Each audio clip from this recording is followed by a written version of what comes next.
Hello my beautiful people, welcome back to my YouTube channel, and if it's your first time stopping by, you are so welcome. So as you can tell by the title of the video, I am in London.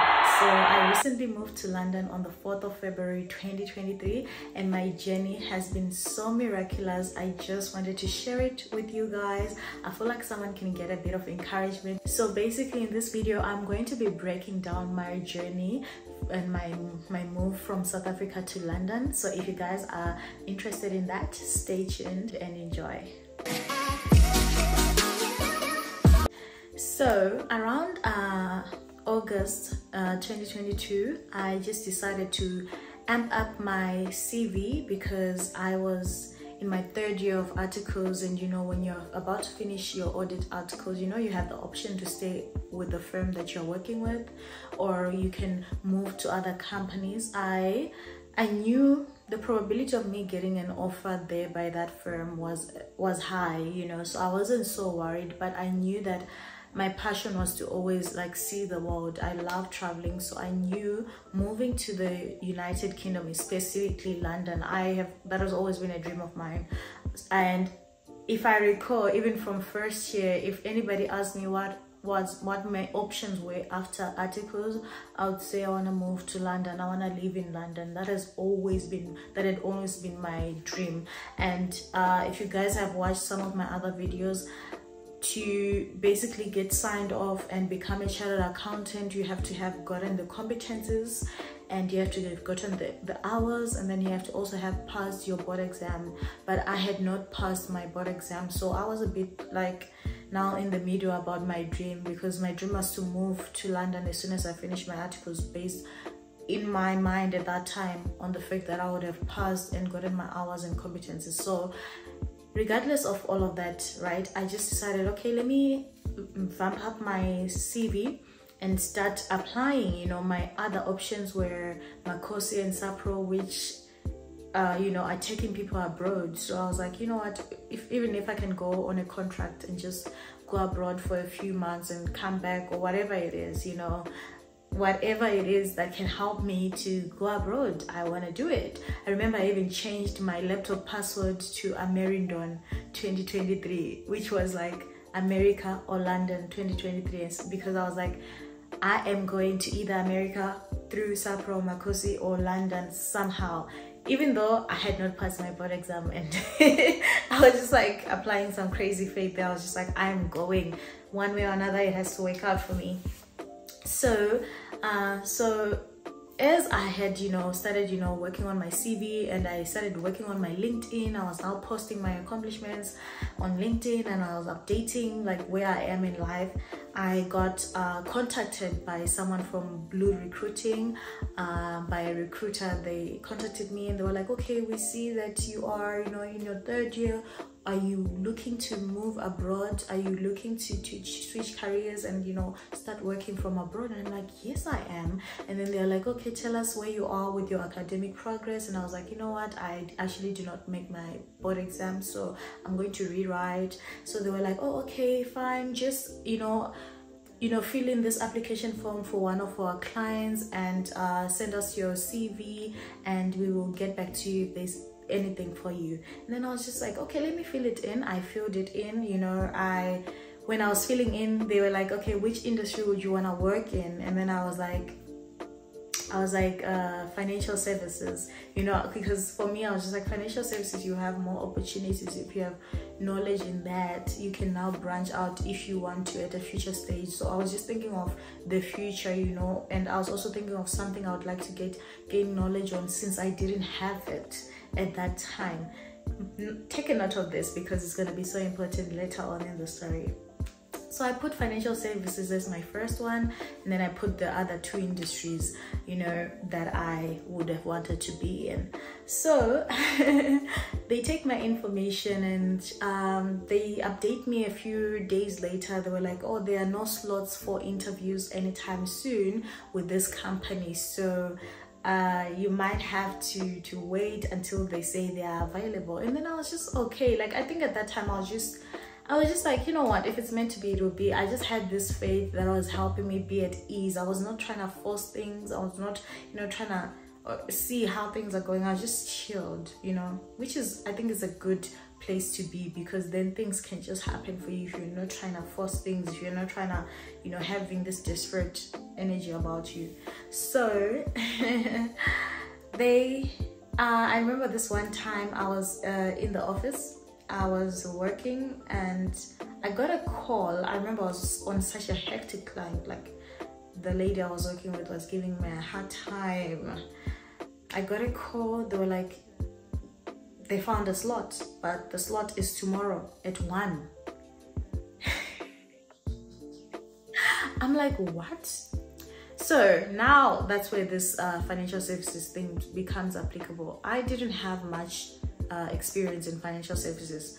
Because I was at a mid-tier audit firm, I had experiences across the industries. I wasn't working in one specific sectors like maybe people who were at Big Fours were. So I actually had like experience in mining, I had experience in pharmaceuticals, I had a bit of experience in banking, a bit of experience in financial services, and I was working on that client that was financial services at that time, so I was still learning. And I had experience in airplane navigation and all of that, so I had a wide spectrum of experience. Each client was literally a new learning experience for me. So now the plan was they would tell me in advance when the interview is, then I prepare and I study and I get to know financial services in depth and I prepare for the interview. And then I'm told the day before that they have a slot and it's tomorrow. I wasn't gonna let that opportunity go. I had to take it, you know. So I was like, okay, I'm gonna take it. And then the lady sent me other questions surrounding the firm that I was applying to, that I had to now go through. So apart from just knowing financial services stuff, I also had to know about the firm. And I also had to do, you know, those behavioral questions that they ask in interviews. I was shocked for days. On top of that, I had a client that was like on my neck. So I was like so shocked. I was like, how am I gonna do with this? How am I actually gonna learn? How am I gonna study financial services to a point that I'm confident enough to answer the questions? How is it gonna go? So okay, I tried to gather as much information about the interviewers, as I can. I got the names of the interviewers. I looked them up on LinkedIn. I saw they have a good history, and they just have good experience on their LinkedIn, and I'm just so intimidated. I was like, how am I going to be able to answer that? So now I was trying to go into the topics that they've done to study, but at the same time I was also working, and I remember I was having to work overtime. So it didn't mean that when I got home I had time to do the interview stuff. I still had to work. I was being called at night to submit stuff. So I'm juggling between work and I literally had a headache. You know, I just had a headache that Friday. So I was just like, you know what? Let me take the day off. I'm already not feeling well from work and how overwhelming it has been. Let me just take a day off. But I still submitted work even though I was on my day off. I remember the interview was at 1. I submitted work at 9, and then between 9 and 1 I was trying to gather as much information as I could about financial services and insurance and all of that. So as I'm gathering my information, I get an email, and the email is like, your interviewers have changed. I'm like, what? Guys, come on. I'm already going through it. I've had it up to here. How? They tell me the names of the new interviewers. In fact, I don't even think it was 2 hours, because I remember I just had enough time just to go on LinkedIn to just look for them. And I couldn't even go into what they do. I couldn't even, it was just, it was a lot. So I was just like, don't even do it. Just think of your selling point. Your selling point is that you're adaptable. You have a track record of moving across different industries and excelling. You have feedback from directors or managers saying that you're good at this, good at this, good at this, and it was all new work to you. So you can use that as your selling point. So I started building myself up in that to say, how can I divert them to actually ask questions surrounding me, like what I have on my CV. Basically. So I get into the interview, and within the first 2 minutes I discovered that these the two guys that were interviewing me were guys that were from Zimbabwe, which is where I'm coming from, which is my country. I was like, look at God. Here I was worrying about, oh, they've changed the interviewers. What if this is my chance? So, you know, as soon as I had that, it was just like a boost of confidence. I was like, I have to ace this. I have to ace this interview, because this kind of things just don't happen out of the blue. There has to be something good that has to come out of this change that seemingly now is a positive change. So from there, I was just like, you know what? I have to convince these guys that I am the woman for the job. So I remember they were trying to ask me insurance questions, and then I played my adaptability card. I don't remember exactly how I worded it, but I made it seem as I pretty much explained that, hey, this is my record, so I don't really have experience in insurance, but if you can check, there's a trail of me getting good feedback on different clients from different industries, so I'll sure be able to learn and adapt as I enter into the new firm. So from there, they were like, oh, okay, let's ask you questions around what you have on your CV. And they were grilling me. Those guys were technical to the T. I remember I had to recall the auditing structure from start to finish. I had to tell them about risks and how they impact what. I had to tell them about misstatements and how they impact the audit opinion. You know, those things, sometimes when you're working on them through working papers, it's like your working paper guides you. You just know, okay, if I have certain types of misstatements, this is but you don't internalize it sometimes. Like, especially if you're not ready for that, such a question, you'll be like, what? But I was like, I'm not showing no fear. I was like, I'm not showing fear. This is mine. This is my opportunity. I'm going to do the best that I can. So, and then I remember when they were like, okay, what's the biggest client you've led? I told them about the airplane navigation client I was working on. And then they were like, okay, let's, can you ask, at what point do they recognize revenue? And for me, I wasn't working on revenue. I was working on PPE, because the company itself is PPE intensive, so the PPE section was so huge, as well as the revenue, it was also huge, but I was just not working on the revenue. The other senior was working on the revenue. So this is where I was like, you know, even when you're not working on a section, just make sure you keep your eye and ear out for things. Just be involved in the audit as a whole, because had I not been involved in the audit as a whole, I would have known how to answer this question. But because I was interested in what was going on in other people's sections in a positive way, like if I could add something, I would add. I would attend meetings where they're speaking with the directors about what's happening in their section. So now I knew how to recognize revenue at what point in time, because with navigation of planes, there's like radars that give signals to planes. So I was able to explain that the point where the performance obligation is passed is when the airplane receives a signal from the radar.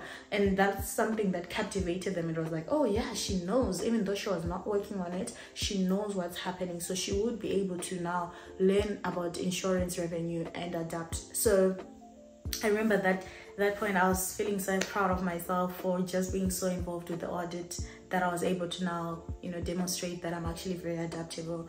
And I remember at the end of the interview, they were asking, they were saying I must ask them questions, and I was like, what do I have to do to prepare to be able to give the best value when I join the firm? So I had googled that on YouTube, and they told me to ask such a question because it helps them envision you as a potential candidate, like as a potential worker at their company. So I asked that, and they were like, oh, quite an interesting question. So I think that was a good thing. That was a good thing. Not I think, I know. And then they were like, okay, anything else you want to know? And I was like, you know what? I was just on TV. Let me tell these guys about this. Maybe, just maybe, it could give me extra points, because for you to be selected to be on TV by your firm, to represent your firm, there has to be something special about you, right? So I was like, yeah, just to let you guys know, last week I was on TV representing my firm. They were like, what? I'm like, yeah. So if you employ me, you know I won't let you down. Serious and not at all corruptible auditors to make sure that all voting was fair and above board. Handing over the official results, here is their representative, Clementine Simba Ngegabi from Nexia SAB&T. Indeed, and once again we brought in the service of auditors to ensure and make sure that your votes are the ones that matter. And here is their rep, Clementine, coming through from Nexia, SAB and T. I was like, so if you employ me, you see that I'm a very outstanding employee. So you know how I put it in such a way that it kind of boosts me as a potential candidate.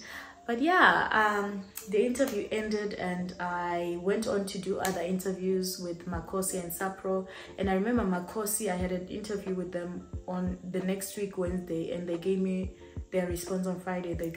I got the job with Makosi. But for me, it was like, I know Makosi can take me to America and stuff, but it's like 4 months and it's a contract. There's a bit of ambiguity there. I want to be certain. The London company I was set to, that I had applied to, there had not been a response in the whole week. And I was like, oh my gosh, did I really mess up that interview? So I was just waiting anxiously to hear what they were gonna say. And I remember on was it the Tuesday, they called me whilst I was in the office. The recruiter called me whilst I was in the office and they were like, you got the job. I'm like, I got the job? Are you serious? I was having heart palpitations. I was breathing so hard. I didn't even care if people were looking at me like I'm crazy. I was just like, this is the biggest dream. Like, I've had this dream since I was young. I've been hearing my relatives saying we've gone to London, and I thought it was such a distant place that I couldn't reach. You know when you're young, like you just think it's for other people. But right in that moment, I had gotten the yes that I had needed for years. You know, a dream was coming into reality. I was like, are you for real? I remember the next few weeks coming up, I would just be like, it's probably not happening. I'll wait for this to happen. And then that thing happens. And then I'm like, I'll wait for the visa. And then the visa comes on. Let me buy the plane tickets. And then I buy the plane. Like, it was like, is it really happening? I think I was just jaded. I couldn't believe it. It was miraculous, honestly.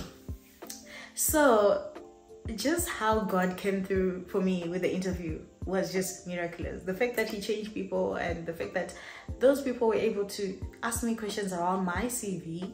They could have easily said, oh, you're not qualified, or we're not gonna listen to you anymore, so it's those things that I want to make sure I appreciate as I go along, because things could have easily gone left, but I know my Father was with me throughout the process. Because guess what? The next thing, when I got the job, I was like, oh, so who am I going to move with? Because I know rentals in London are so expensive. And of course, you want to be with someone. You want to move with someone and be able to enjoy time in London with someone, so that you're not lonely and all of that. And then one of my friends we were celebrating her becoming a chartered accountant. So she had like a huge party where she invited some of her friends from university. So I was also her friend from university, and we just so happened to be going together with some of the other friends that I had never met. And we were gonna meet and go together to her house, because she lived a bit outside Johannesburg. Guys, so the lady who came to pick us up, you guys might know, if you follow me on Instagram, you probably know her. Her name is Lengiwe. She came to pick us up, and we were just talking like, okay, so what are your plans next year? And you guys know, if you're going to London, you don't really want to be telling people. Like, it's something that you keep very close to your heart and very secret. Only a few family members that know about it. But it's like, we were both hesitant. I'm like, I don't know. And then I just admitted, I was like, okay, I might be going to the UK. And then she's like, me too. I'm like, what? She's like, yeah. And I'm like, I'm going with this company. And she's like, me too. And I'm like, what? And I'm like, I'm in this department. She's like, me too. And I'm like, what? And I'm like, my start date is in February. She's like, me too. I'm like, oh my gosh, the way it happened, because I was so worried, like, who am I going to be friends with? Who am I going to be doing stuff with?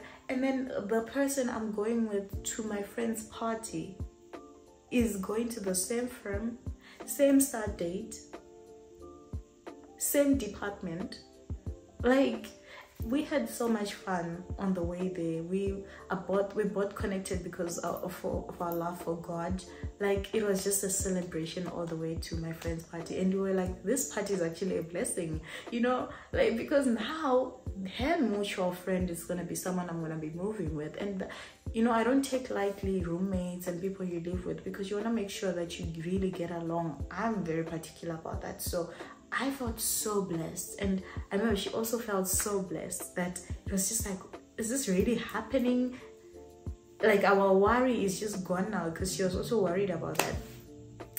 Then to top that off, just for extra confirmation, I know God is so wonderful. Like, he's like, I'm gonna give you guys extra confirmation. When we were going, we were going for some farewell party for third years article trainees that was hosted by Sapro. We got there, we were wearing the same outfit. I'm gonna post like the picture of the two of us. She was just wearing a skirt, I was wearing shorts, but literally white, blue, white, like white top, blue denim skirt. Me, I was wearing a denim short and sneakers, white sneakers. We literally danced the whole night together. Like, we're just like inseparable, proving that we would literally get along. Like, it wasn't just a thing of weird coincidence. This was literally divinely planned. And I still know, even today, that it was divinely planned because of how much we've been so supportive of each other in every way possible. The visa process started. They started by screening me. I got an email from a third party, that was a company that I was working for, the firm I was moving to. They wanted to screen me. Basically, they wanted to know where I've been for the past, since I was 18 basically. So I had to give them my addresses, where I was, if I was working, if I was not, and they were verifying it with my past University of Johannesburg, shout out. So they were verifying everything you were putting, like every single timeline you had to account for it till today. Like, this time, what are you doing? This time, were you in school? Were you working? What were you doing? And all of that. So that process passed, and then the visa process started. There was also another third party agent that was assisting us with the visa process, which I was so thankful for, because I didn't even know where to start with the visa processes. And I remember the guy from that visa agency reached out to me, and they wanted my passport, they wanted a filled in visa application form. They provided me with my certificate of sponsorship from the firm, saying that they will be kind of taking care of me financially in the UK for the next 3 years. And they also wanted my TB test and my English test. So I had 2 tasks now to do. I had to do my English test, and for my English test, basically what they wanted was your degree, your bachelor's degree, because it's either you write an English test or you go the other route of proving that your degree that you hold was taught in English and it's equivalent to a bachelor's degree in the United Kingdom. So what they need for that is your transcript, your degree, and a letter from your university saying that the degree was taught in English. And I remember there was a bit of a hiccup with that. Like, things were being a bit stressful, but I was just hopeful, and at the end of it all, like, things would work out. You'd see that it's like things are trying to resist, like there's some resistance, but then they would move forward, and I would get, you know, someone random would come through from UG. I remember someone random, I don't remember his name is Kolani or what.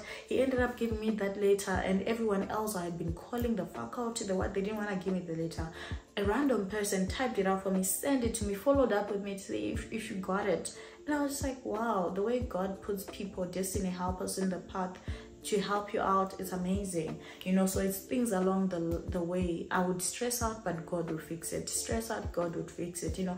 I'd stressed about the roommate, God fixed it. I stressed about the English test, God fixed it. And then it was the TB test, and I remember me, Heyy and I booked for the same date, and we just, like, everything we were doing together now, and it didn't feel lonely, it didn't feel too overwhelming, because he had someone who we were, you know, kind of weighing up with to see where they are in the process. So I remember we went together to the TB test, and at first, like, you know, I was in front of the line with doing everything until it came to actually receiving the results. people who had come after me got their results first, and I was so worried. I thought, you know, they had caught something in my lungs. I thought I had TB, and then I couldn't get to UK. Come on now.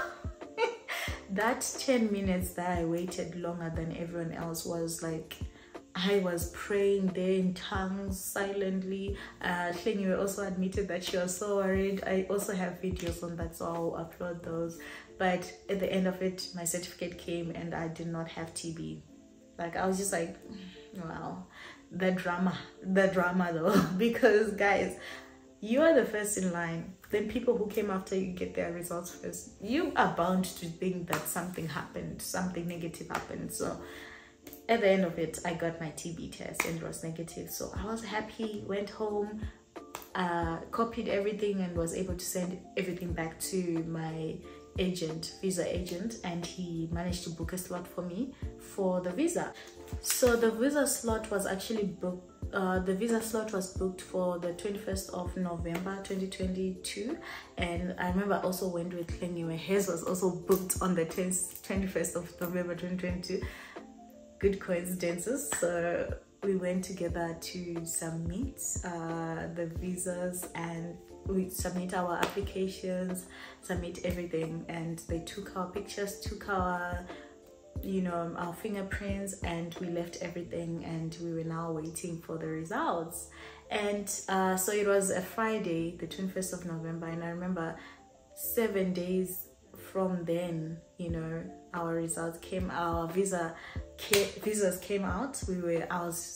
My visa agent sent me a message saying that I can go and collect my results. You know, you don't get told if your visa was approved or not. You just get told to go and collect. So for me, it was like, oh my gosh, what if I get there and it's denied? And then I went because I just couldn't wait. I went to the visa appointment place to TLS in Mainland, and I collected my visa, and it had been approved. They actually had it in my passport, and I just couldn't believe it. It was so surreal. Like, me, I'm going to the UK, I'm going to London.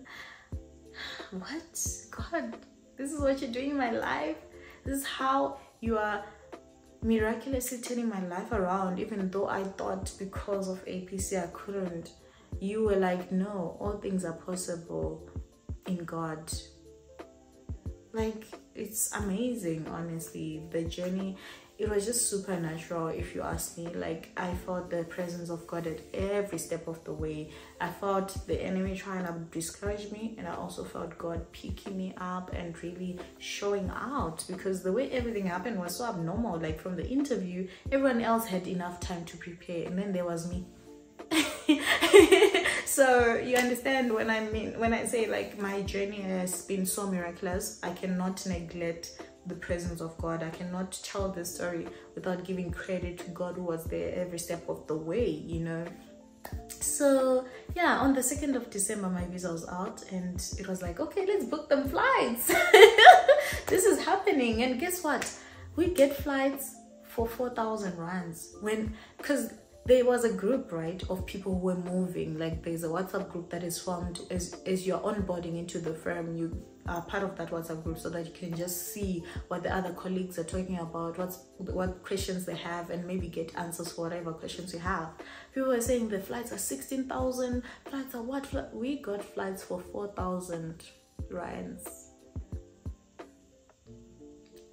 Just the grace of God that was just upon this whole move was undeniable, you know. And we're so happy. And then now it was like, okay, accommodation, you know, we're trying to find an apartment, and we just couldn't get one, you know, for one reason or another. We just couldn't get an apartment. And then in January, I remember we then just had to settle for a hotel. I literally just went on booking.com, tried to find a hotel in Wembley where I knew people were like living. Whenever I went on YouTube, I saw some ladies saying they are staying in Wembley. Then I couldn't find one that was within a budget that I was looking for, and then I just searched nearby, and then we found this hotel. And then I was like, okay, it looks decent, it's got breakfast included, and it was also discounted, and we booked it for the whole month.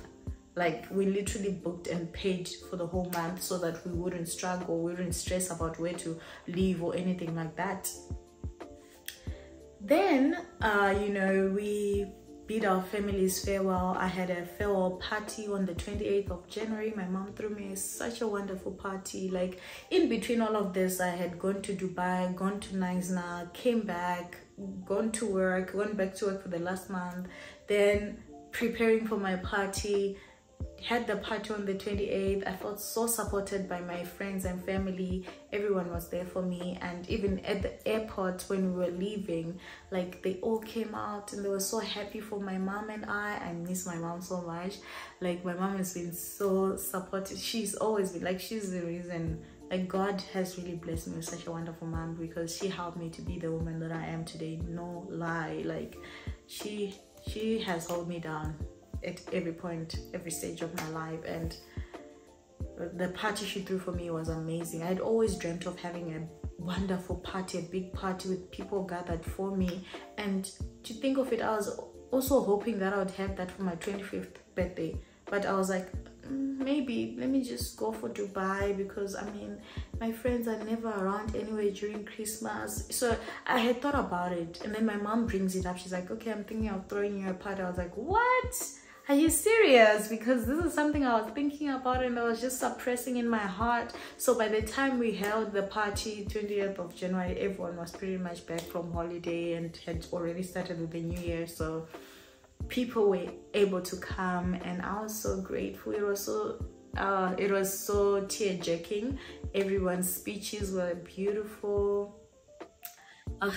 Such a beautiful event, and that was the last time I saw some of my family, and then some of them came to the airport to bid me farewell, and I flew to London, guys. When I landed, one of my mom's friends, my aunt, like, my mom's friends are my family, because the way they show up for me, it's like, wow, it's amazing. She came to pick us up. I remember I was worried about bags, like getting lost, but all my bags arrived. I was praying about that. One had a broken wheel, but it's okay. I was like, as long as my stuff got here, I am happy and I'm thankful, you know.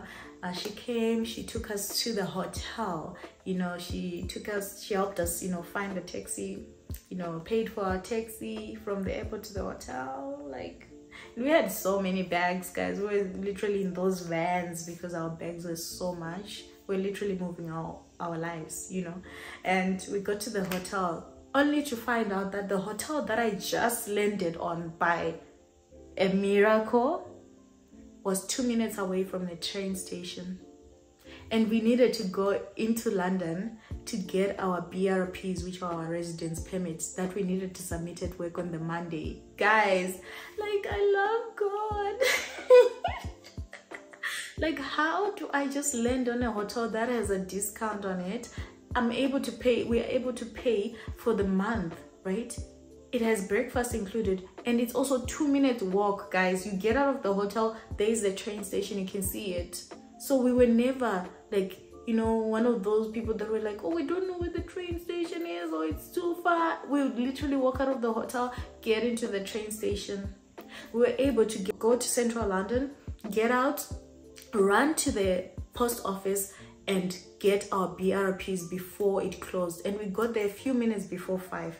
This is after traveling from South Africa, guys. And we were hoping to get there on time. Like, the way God just orchestrated everything, like, you could just tell that there is grace and favor involved in this. And yay, like, you ought to be thankful. Hey, so eventually we're still so after that we went to the offices. I enjoyed my time there. Like, I just enjoyed the environment, the office, the spaces, the people, everything about it. I'm just still very curious and excited, you know, because it's still my early months of being there. And then it was time to look for our apartment, because we had only booked for the month, you know. And for some reason, everywhere we were going, it's either people were taking their apartments before us, or they were asking for 6 months rent. Who had 6 months rent to give? Like, what do you even mean? We had gotten to a point of even giving up. Like, we were feeling so drained from looking for a house. We're like, what? We have money, we have deposit, 5 weeks deposit, of course, not 6 months deposit, and rent to pay. We can give you guys. Why are you guys being so difficult? But they were being difficult, and we were trying to find something that's close to the train, and we're also trying to find something that is also beautiful, that we don't feel depressed to come to, you know.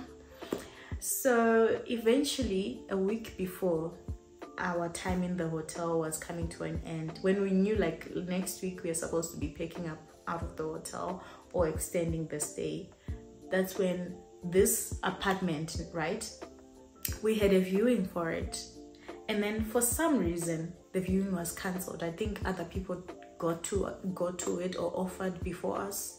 Some people can offer to take the apartment without viewing. We wanted to view first because we just were not sure with the systems in London. We've heard about scams and stuff like that, so we just wanted to be careful.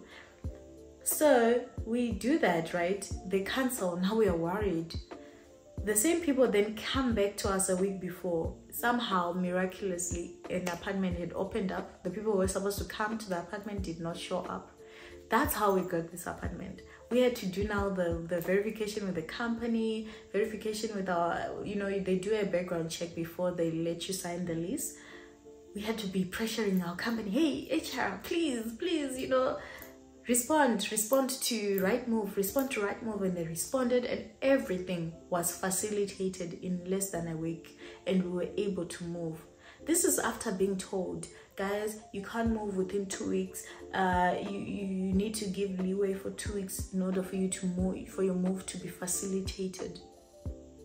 You understand how we were being told that you're too late, only for us to get an apartment and be able to move in within a week. Within 7 days, we were able to move in because we got it on Friday. Then Saturday and Sunday are even a weekend, so our company was not working during the weekend. So it's like in a few days we're able to get everything done, get all the background checks done, and move in, which was supposedly not possible from other agents, and they didn't want us to pay 6 months deposit. Guys, like, yeah, our journey has been a faith-filled one of just gratitude, praising God, a lot of stress, but just knowing that God will come through at the end of the day, you know. So I just wanted to share my move, my story. I hope someone got some encouragement, or, you know, if you're trying to move to London, if you already got your job, I wish you the best on your move. If you guys enjoyed this video, make sure to give it a thumbs up and subscribe to my channel, and I'll see you guys in my next video.